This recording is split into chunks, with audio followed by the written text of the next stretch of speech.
Sports.com, your home for real news, real opinions, and what really matters about Tennessee athletics. The Off the Hook podcast at offthehooksports.com or Facebook, YouTube, Twitter, or wherever you go for your favorite podcasts. Apple Podcasts, Spotify, Stitcher, Google Play, TuneIn, iHeart. Like, share, follow, subscribe. Off the Hook with Dave Hooker starts now.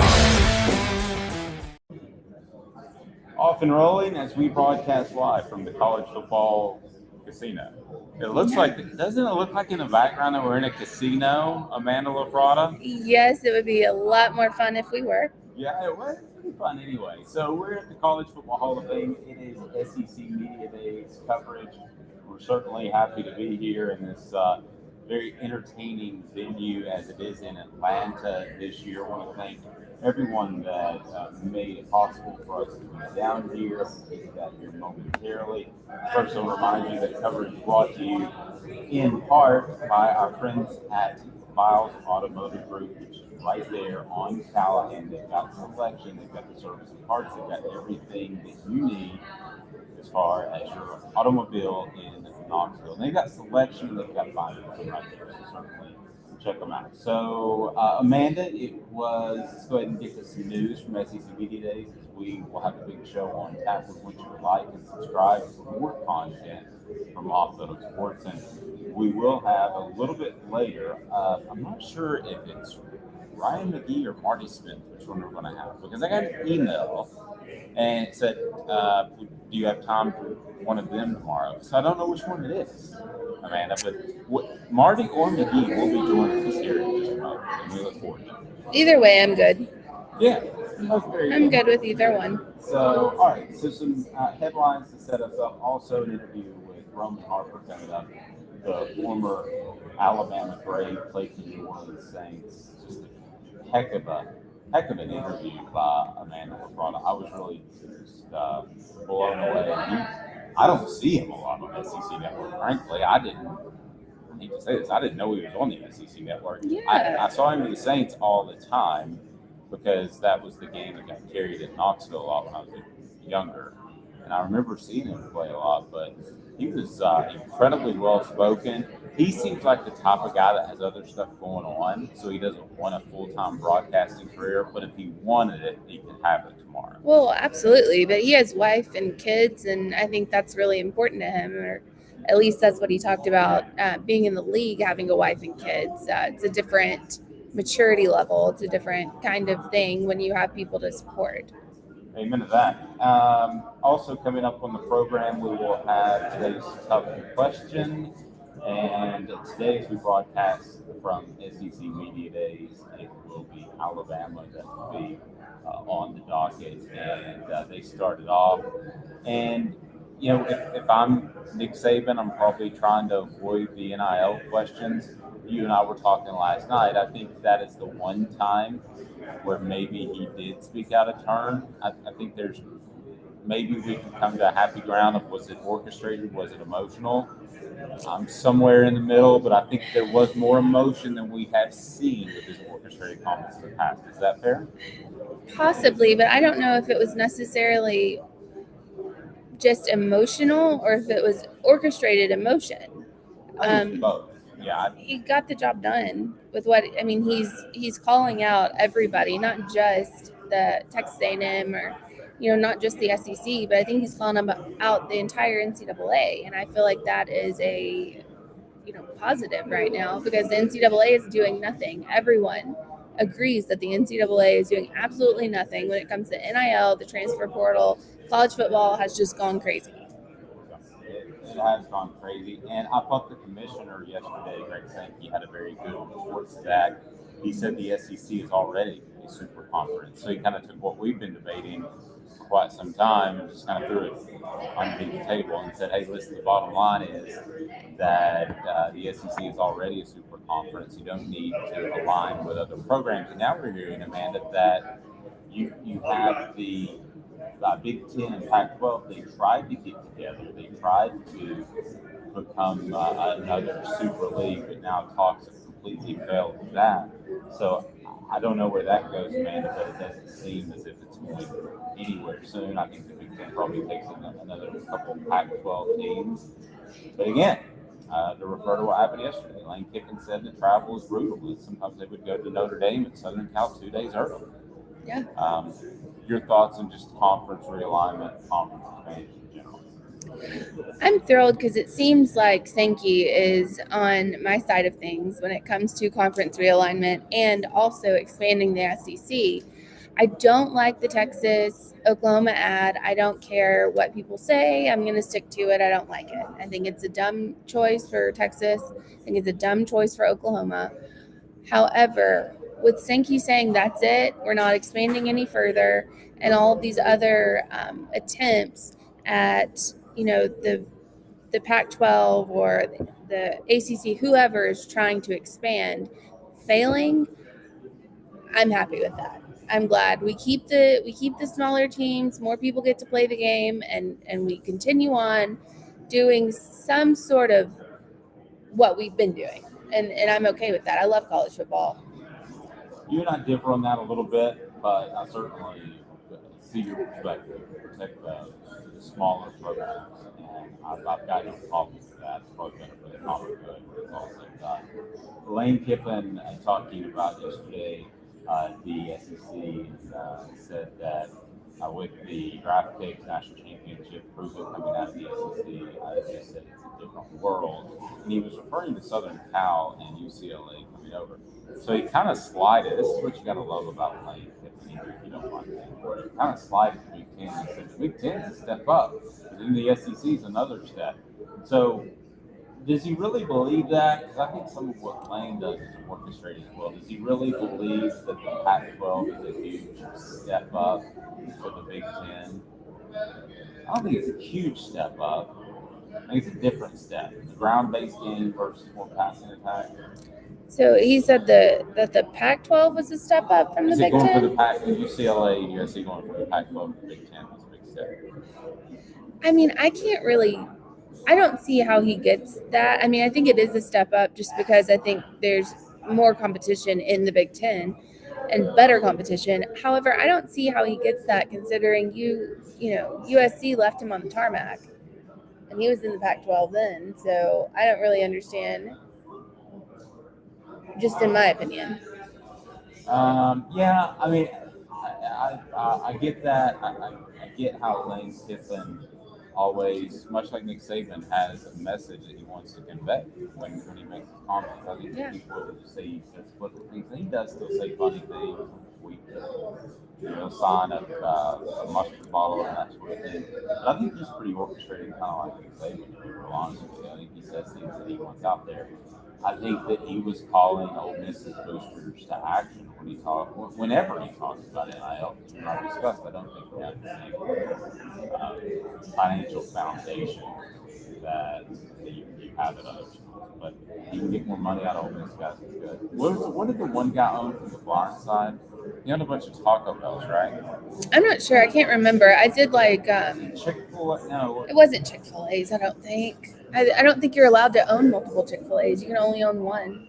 As far as I'm pretty sure that you're only allowed to own one Chick-fil-A. Lesson learned. I did not know that.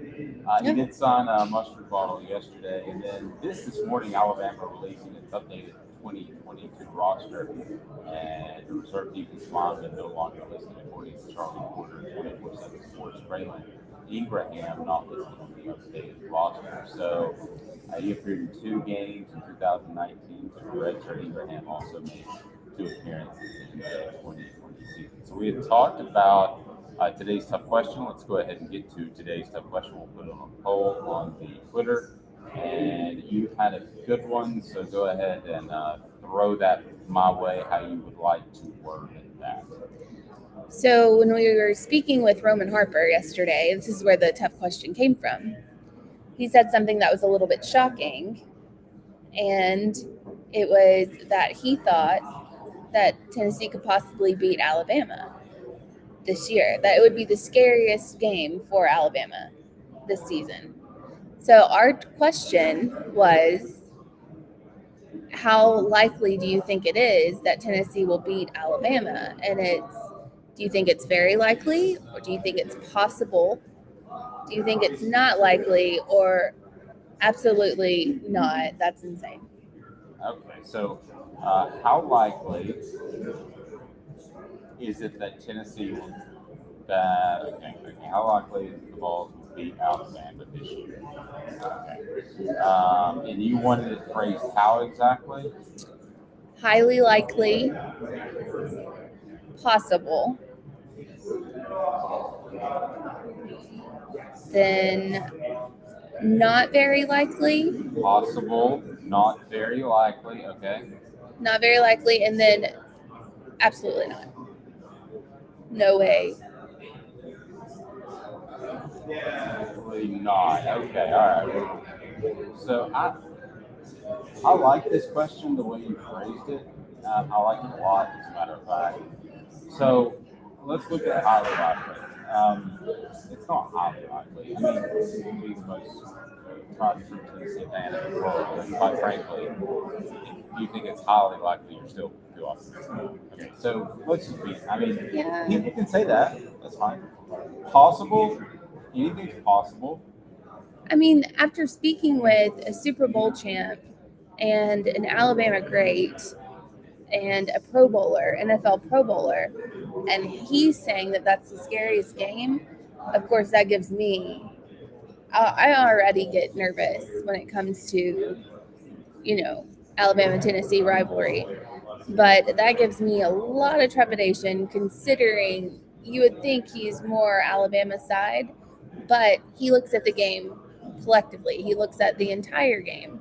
So I get nervous. I'm not going to lie. It makes me nervous.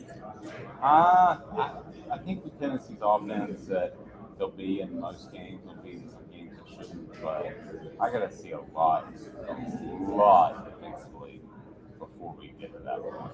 I mean, I mean, do you think that Tennessee's defense is even going to be close to that point?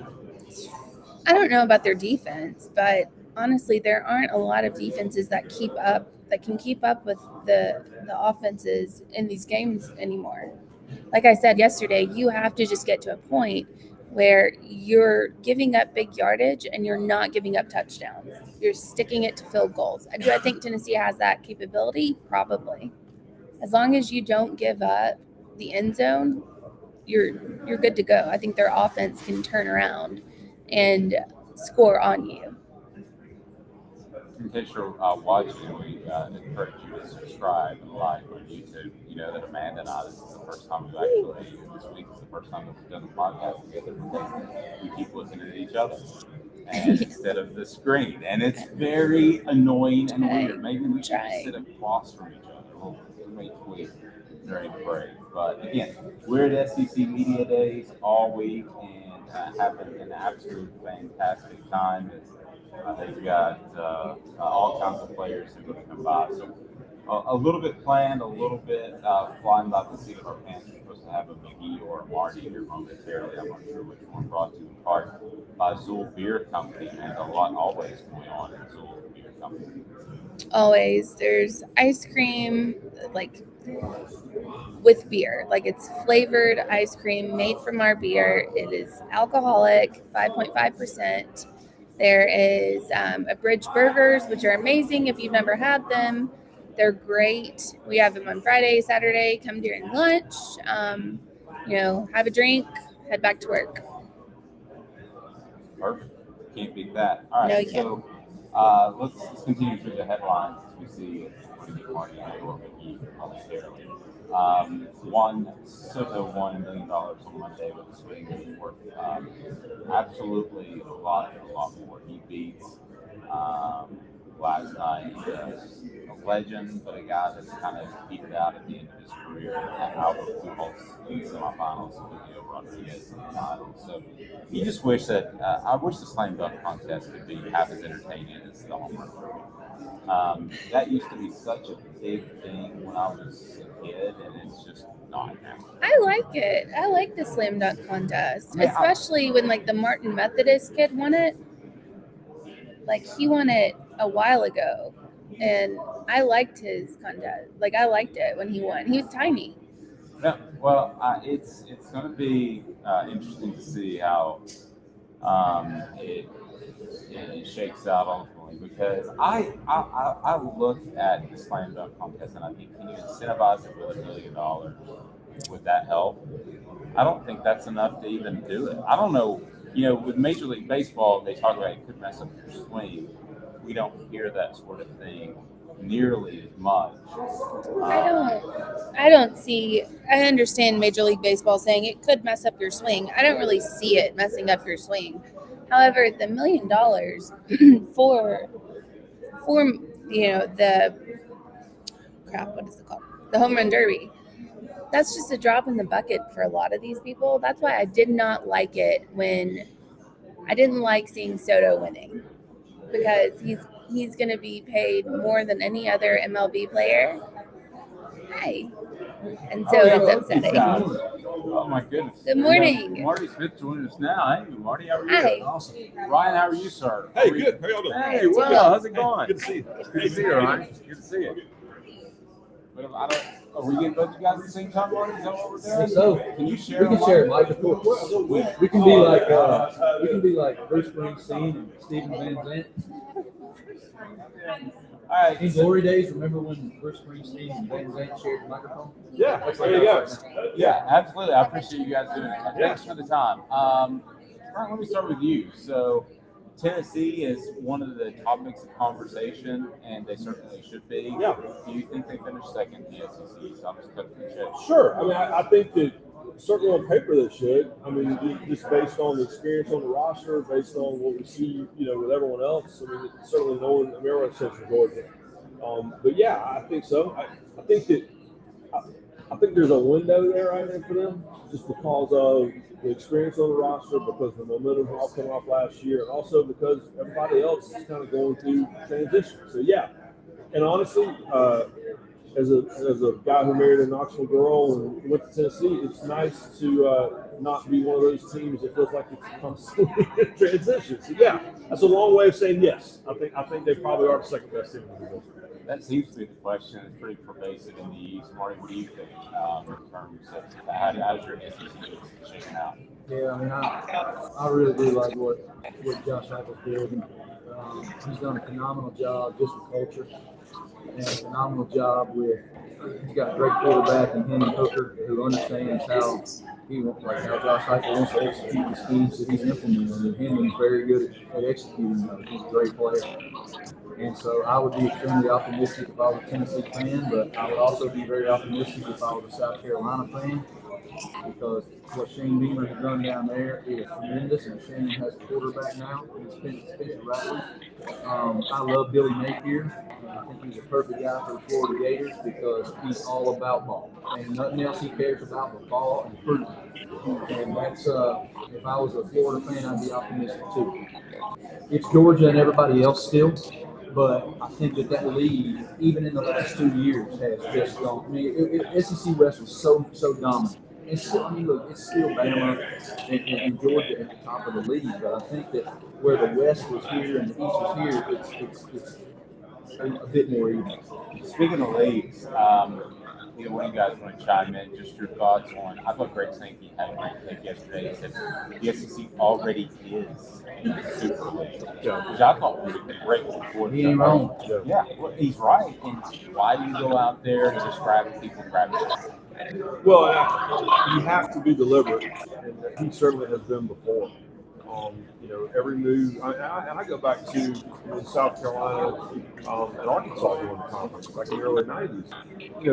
There needs to be a plan. You just can't. I think about remember Conference USA had like 47 teams in like 9 time zones, and the Mountain West is the same thing. And all they're trying to do is they're just trying to grab whatever they can grab. When the Big East was trying to survive in football, and they overstretched, and as a result, they burned themselves out. And so you have to be a plan.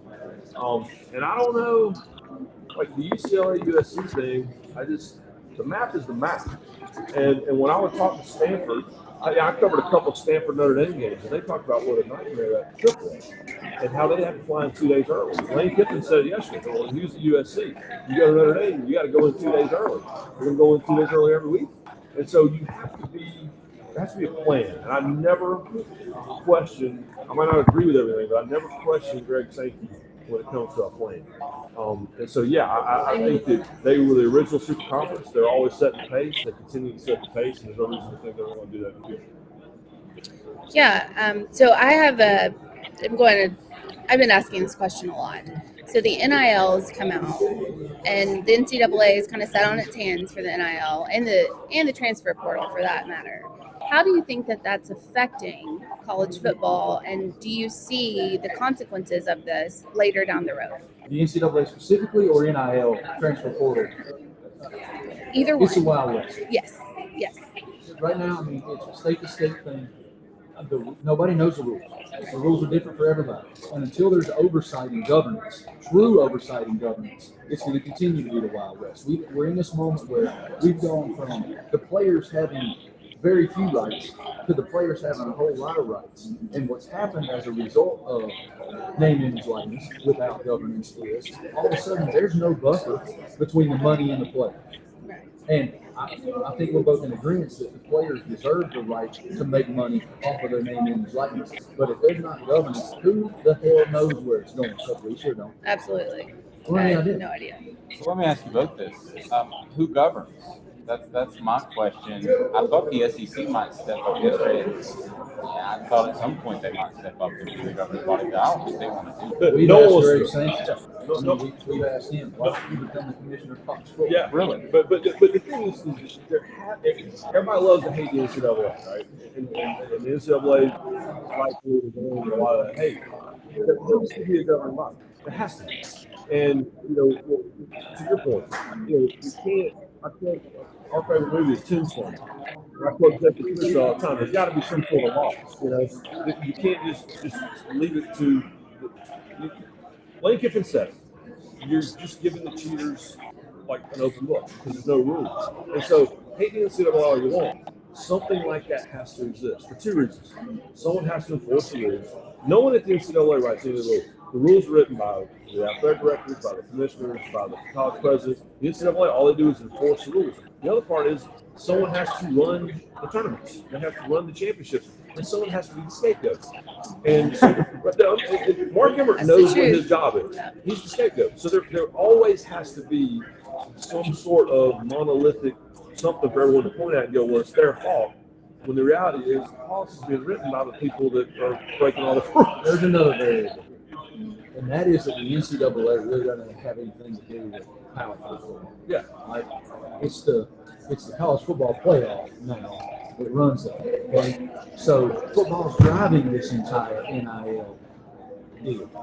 So I don't blame the NCAA for going, all right, boys, have at it. I don't think that's a different perspective than we've heard from a lot of people. Is that, and I didn't know that. I didn't know that it's the athletic directors and everybody else. So the great example is targeting. You know who wrote the targeting rules? The coaches wrote the targeting rules. Oh my gosh, I didn't even know that. That's how it works. Go to NCAA.org and go through all of the committees.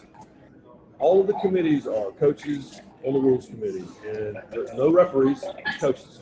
The athletic directors, the university presidents, the college commissioners, they're the ones who write all the rules. And so then you have this group that has to enforce it, and then it's very convenient to say, well, the NCAA, you wrote the damn rule. Like nobody understands that. The inmates are literally running the asylum, which is why there will always be, has to be, some sort of governing body, if for no reason other than for you to yell at, right? But that's the membership writes the policy. All the NCAA does is they run championships and they enforce the rules. But the NCAA officials literally sit outside the room while the committees sit in the rooms and write policies. And the committees are made up of the membership. No one gets that. So there will always be some sort, and no one wants that job. To your point, no one at the SEC wants that job. No one at the college football playoff wants that job. But someone's going to have to do it because it can't be the way that it is. All that it is doing is it is further separating the haves and have-nots in Power 5 football. Because, like, people think Nick Saban is going after Jimbo Fisher and going after Deion Sanders. Nick Saban named names, but it was such a broader scope message that he was sending. And that is, look, it doesn't affect the University of Alabama. All it does is make us strong. all it does is make us a greater opportunity for these young people who want to play college football. But what was already a large separation is only growing wider with all this NIL and transfer portal stuff. There were so many great players in the transfer portal after last season. Two of the best, Eli Ricks and Jahmyr Gibbs. Jahmyr Gibbs might win the Heisman Trophy this year. Came over from Georgia Tech to Alabama. Right? Who got him? Nick Saban got him. Yeah. It's definitely not hurting Alabama. The transfer portal is not hurting them. No, it all helps them. NIL is not hurting them. Yeah. I think it was really great for Saban to come out and say something because it's not hurting him. Like he's getting the players he wants. I mean, at Alabama, I feel like you can pick and choose whoever you want. Right. And he's certainly doing that, but I think he's calling it out for everybody else because there are schools that this is not fair. This is straight up not fair. Like the NCAA made those rules or I guess the coaches and all that made the rules about boosters a long time ago. We have gone completely the opposite direction Yeah, now. Wild West. Yeah. It's insane. Yeah. It's insane to me. But I was told that Nick Saban was on upset about Texas A&M. He was upset about several things. He was one of them. We don't know if Nico Iamaleava. Well done. Thank you. That was great. Thank you. I do what I can. But we don't know ultimately if he was the guy who got $8 million. Those reports are really close together. But anyway, I was told that Tennessee was one of the programs he was upset about with the NIL. Had you heard that? Yeah, I mean, it was not to Marty's point. It wasn't just about Texas A&M. Right. It wasn't just about Deion Sanders. It was about everybody. But yes, there's certainly a list. But the reality is, the schools have the opportunity and the right to do it right now. Yeah, There's no buffer between the money and the kids. Yeah. Right. No, I shouldn't call them players. Yeah. There's no buffer. To your point, there used to be 100 buffers. Yes. That doesn't mean that it wasn't happening under the table. Of course. But there were we know that, were laws in writing that said, hey, we can do this. Now, if I am the best left guard in the state of Georgia in the 10th grade, some guy down here in Athens could walk right up to my high school and go, hey, brother, you commit to UGA, we'll have a bag, we'll have a car waiting on you when you get to camp. It's Yeah. Buddy They have Garrity. every right to do it. He and I call it the Buddy Garrity rule. Buddy Garrity was the car dealer in Friday Night Lights. Legend. You just give him Buddy Garrity the rule. But hey, the good news is you don't have to put the money in McDonald's bag anymore. You just That's you put it in an true. envelope and make it look nice. That is very So, true, Jeremy very Pruitt. Yeah. I think I've been waved. You guys get out of here. Fantastic job. I can't thank you enough. Yes. It's always awesome. You're killing it on the show Saturday morning. Absolutely. Thank you. Thank you. Love the Can't believe you let us do chemistry. it. I love the chemistry. I love everything about it. I told you guys that a couple of years ago. Well, thank you. We appreciate Yes. that. Thank you. All right. Thank y'all. Thank Appreciate you. you having us. Have an Thank awesome you day. very much. Thank you. It was nice to meet you, Amanda. Ryan Marty. McGee. Nice to meet you, Marty. ESPN. Thank you very much. That was super great and super They were awesome. insightful as well. So that conversation with Marty McGee is brought to you by our friends at Craft Treats. Craft Treats, my folder from my computer. Craft Treats, they've got the full spectrum CBD treats with the cannabinoids in them. So what does that mean? That means that you are able to chill your pet out, storm anxiety. Like we had recently, fireworks anxiety, a lot of horses yesterday, and also a car ride anxiety. You didn't bring your dog Ava down. I wanted to see Ava. I know. Well, she's staying with her Gigi because I actually did bring my husband down here, who was amazing. And I don't know if you're watching the show, you saw that Marty and McGee were for a short time named David LaFrada, but they weren't. We changed that. Yeah, we changed it. Yes. So we encourage you to subscribe and like on YouTube. Cover SEC Media Days with Amanda Frada. I'm Dave. We'll take a quick break. More after this as Roman Harper coming up, a former Alabama great who played for the New Orleans Saints, won a Super Bowl, and thinks that Tennessee's pretty darn scary. More after this. Gary Viles here. I want to personally invite you to North Knoxville's newest sports bar and restaurant. It's Big Orange Phillies, located in Black Oak Center. And yes, folks, it's happening in Halls. Big Orange Phillies offers family-friendly environment with homemade meals and the best deli-style subs around. Billiards, darts, jukebox, shuffleboard, and cornhole, and a full bar.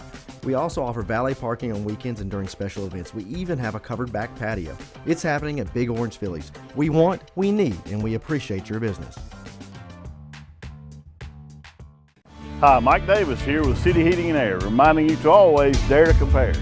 Our team provides quality local heating and air service, installation, and maintenance across East Tennessee. We use only the best equipment like American Standard Heating and Air Conditioning for your residential, new construction, or commercial needs. Honesty, dependability, and customer satisfaction have been the cornerstones of our business since 1961. City Heat and Air. Dare to compare. This is Al's Dish Barbecue Supply, so come on in and see all the different rubs and sauces we have, plus a complete line of Green Mountain grills. Don't be overwhelmed. We have plenty of help so you can produce the best barbecue and amaze your family and friends. Barbecue is America's food. We'll do what we can to bring you all the best products. We're Al's Nest Barbecue, where Chattanooga goes to grill.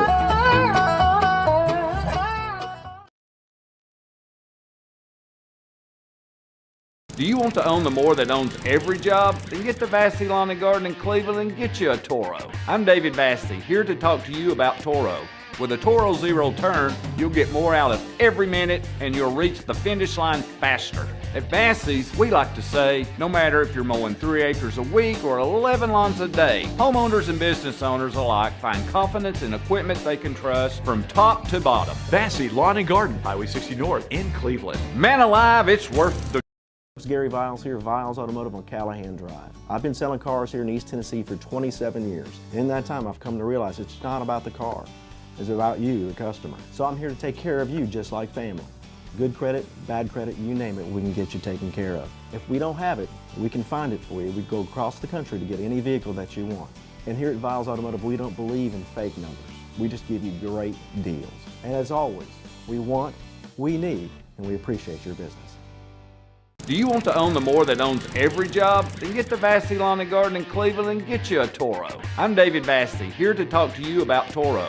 With a Toro Zero Turn, you'll get more out of every minute and you'll reach the finish line faster. At Vassey's, we like to say, no matter if you're mowing 3 acres a week or 11 lawns a day, homeowners and business owners alike find confidence in equipment they can trust from top to bottom. Vassey Lawn and Garden, Highway 60 North in Cleveland. Man alive, it's worth the drive. This is Steve Rain. I own the Midnight Oil and Michelin Tire Direct service station here in Ooltewah. It's not a fancy place, never has been, but it's a clean place with clean restrooms and good folks who work here. We sell gas and fix cars, nothing glamorous, but we love what we do and we're going to keep doing it for a long time to come. There's not many real service stations left, and that's a shame. We're the guys just like the guys back in your hometown. We'll fix your tire, change your oil, and put a new set of Michelins on your car. If you want a Twinkie, you'll just have to keep on going. Thanks for the business.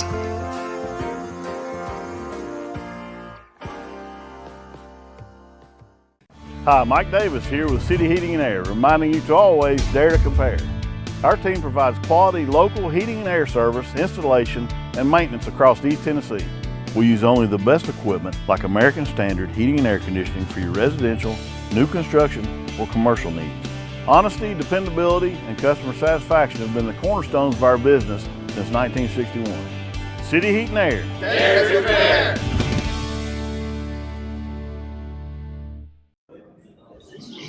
We're back. Welcome back. I want to remind you about the mattress place. Certainly the mattress place is your place for 30 to 70% off. No gimmicks. That's the mattress place on Chapman Highway. We absolutely love them. We're talking about quality as well. So let's get to Roman Harper, who Amanda visited with yesterday. Here is Roman Harper, former Alabama great and New Orleans Saints Super Bowl champion, and now with the SEC Network. So if you want to bring him in, then I think you'll have to. All right, welcome back to Off the Hook Sports with Amanda and Dave. We have Roman Harper here, who actually went to Alabama, so I'm really excited. I know it's terrible. So I know you played at the Saints. You played for Alabama, obviously. What do you feel like is the difference? I know there's a lot of differences between the NFL and college football, but what do you feel is like the main difference for all of those kids going out that are wanting to go to the NFL? For me, playing in the SEC and you're playing against really great athletes. That's what LSU was kicking at a high level. Tennessee was great. And just seeing all these great players that I went against on every Saturday. The biggest difference was the offensive line and the defensive line. How big they were, but not how big, also how big they were, but how fast they were. So the movement of the offensive and defensive line was the biggest shock for me. Everybody else was like similar in size, speed. I played up against really fast guys, high draft picks, offense and defense. But when it came to offensive defensive line, it was a total different game with how fast they were, how smart they were. And also, it's a grown man game. Right. You got 32, 30-year-olds, 34-year-old men, like, not just like, nobody's going to class. Like, I'm fine with my kids. I got 3 kids and a wife at home. So, kind of adjusting to that when I was 22, 23, it's like, I mean, you got like a wife, you got kids. Like, yeah. Some of your kids are like 12, 13, almost like closer to my age than I am with you. Yes. So, those are the things that you have to deal with. It's just a different maturity factor. And, once you get that part of it, man, the game starts to just slow down when you play. And by the time I was done and getting ready to retire, the game was so slow. And that's why I really enjoy watching college football now, because as I take it all in and just watch it, just digest it, it's slow, it's really kind of methodical, but they really try to beat you in other factors offensively in college football. So I know I was actually at Alabama in 2005. So I was there while you were there. Yeah. You were drafted in 2006, correct? Correct. And that is, of course, the year before Saban got there. Correct. So how do you feel? Do you feel gypped a little? No, because at the end of the day, I still balled, and my journey is going to be my journey. Yeah. And I also enjoy the fact that Nick was not there, because these guys are like machines. Yes. Like, they don't get to have fun. When I was there, I kind of went to class. Not everybody needs to do that, but I had a good time. I really enjoyed my campus experience at University of Alabama. So for me, that was the best part about it, that I had a really good football career, but also had a campus life.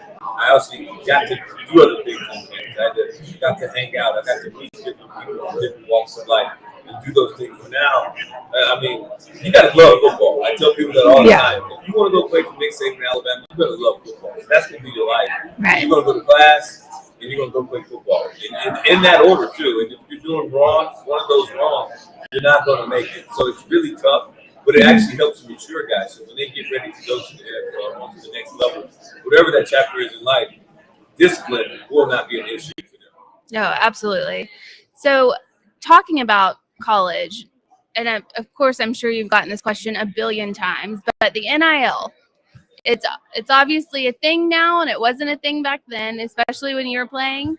So what do you think the pros are, and what are the cons? And if you could change it, what would you do differently? So the pros are, young people are taking advantage of a situation where they actually have the ability to make money. For a long time, you could not make money unless it was underneath the table in college football or any college space. So now you're able to afford, like, helping your parents out.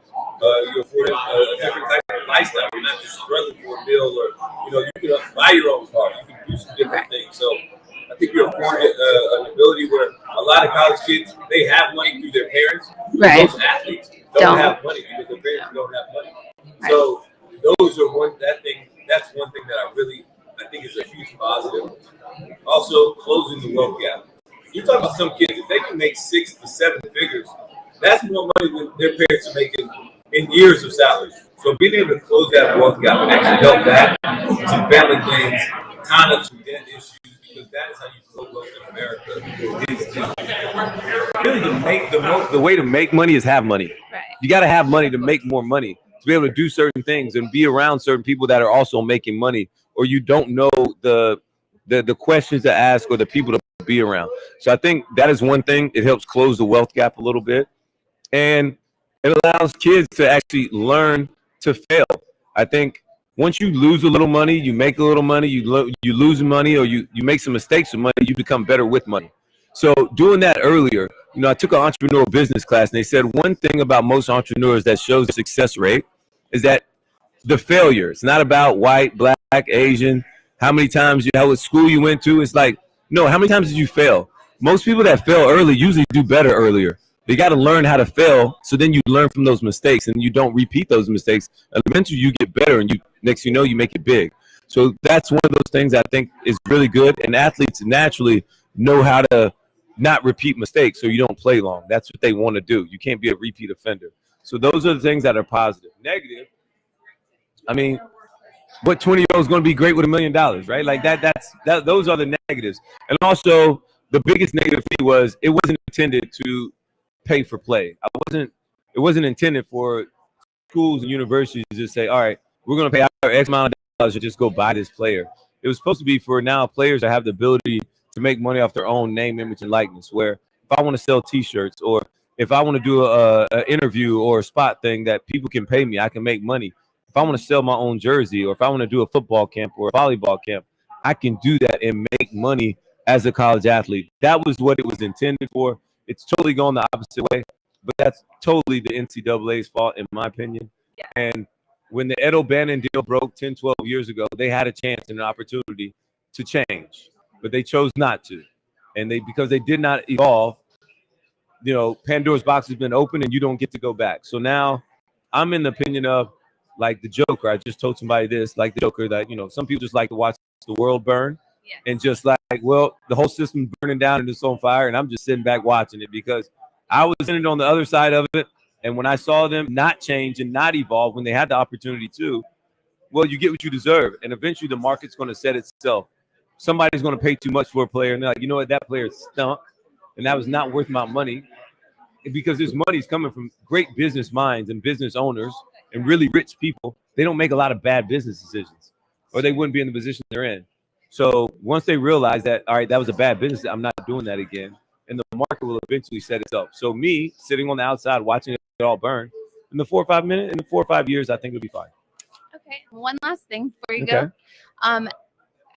The Alabama-Tennessee rivalry is huge. We all know it's huge.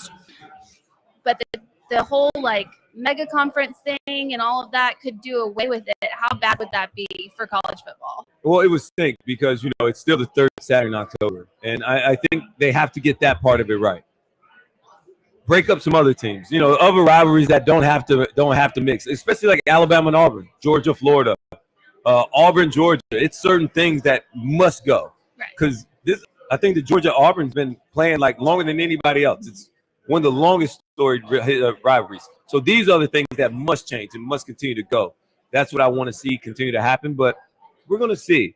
Before it happens, I don't want to say what won't happen or what is going to change. We'll continue to evolve. You must be fluid in this college space in today's time. We were just talking about a year ago today, NIL was just coming up. And now we're talking about super conferences. And I mean, just 3 years ago, I was like, targeting needed to change. Targeting was a big thing. Now we're not even talking about targeting, and it still hasn't changed. So these are the things that you must be fluid, and it's ever evolving right now, and we just got to be ready for these things, and it's got to continue to go. But I'm looking forward to it. That Tennessee game this year is the scariest game on Alabama's. I think they're going to do with Texas A&M, but that following week at Neyland Stadium, it's going to be a rough one, especially with this much improved Tennessee team. Yeah, I'm nervous about that too. I would be. Thank you so much for being with us. Thank you, Amanda. For everybody, and we're off the sports.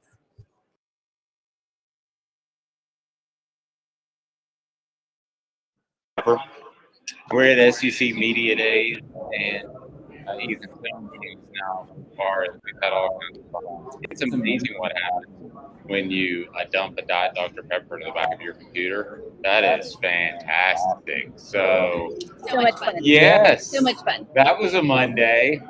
So did he get the Apple Care? That's the poll question. The poll question that we do have for real, did they bring it back a computer? That's a definite yes if you're watching. But Ethan joins us now. So we have our poll question that is out there. But first, I wanted to see if you had handy the latest updates from Tennessee as the Major League Baseball draft has been, convened. And there's some guys that slipped a little further than I thought. And I'm curious, Ethan, who covered this team, thinks that maybe their antics led to them slipping in the draft a little bit. Ethan? I wouldn't think the antics so much. I mean, Tennessee still had 9 players, obviously, kind of ranging throughout the draft, as you could say. And all of them landed in pretty good spots, especially I'd say Drew Gilbert probably with the Houston Astros. I'm a Braves fan myself and not a huge fan of the Astros, and I don't think really anybody is. But you would say antics-wise, I mean, Drew Gilbert, he's got the personality. He's got the moxie to fit in Houston. I think that's a great pickup for them. Obviously, him going in the first round, 28th overall to the Astros, I think that's going to be a great fit. And honestly, I see him going to the majors and really impacting something for the Astros here soon. Something else of note, I feel like for Tennessee fans is Reggie Crawford. I'm not sure. And another thing I thought was incredibly funny. Yeah. But it was essentially how Nico Iamaleava did really well with Marty McGee. But he actually, his rating increased by on 3. It affected the composite rating slightly, his ranking, but I just wonder about the politics at play. He didn't go to the Elite 11. What did Nico do in the past few weeks to make him a better prospect? I know he went to some camps, but I wonder about the politics sometimes at play. Is on 3 anti-Elite 11? Are they close to having Amanda, go ahead. Are they close to having some sort of, I don't know, passing camp of their own? I think that's a possibility.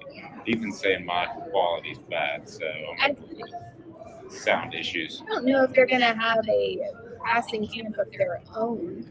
But, I mean, we'll see what happens. Anything's possible with the NCAA as we've seen so far. There's no rules, so we can just do whatever. I mean, I don't think it matters anymore. Just go for it. Have a fantastic day, everyone. SEC Media Days coverage continues tomorrow live from Atlanta. This has been a production of Off the Hook Sports.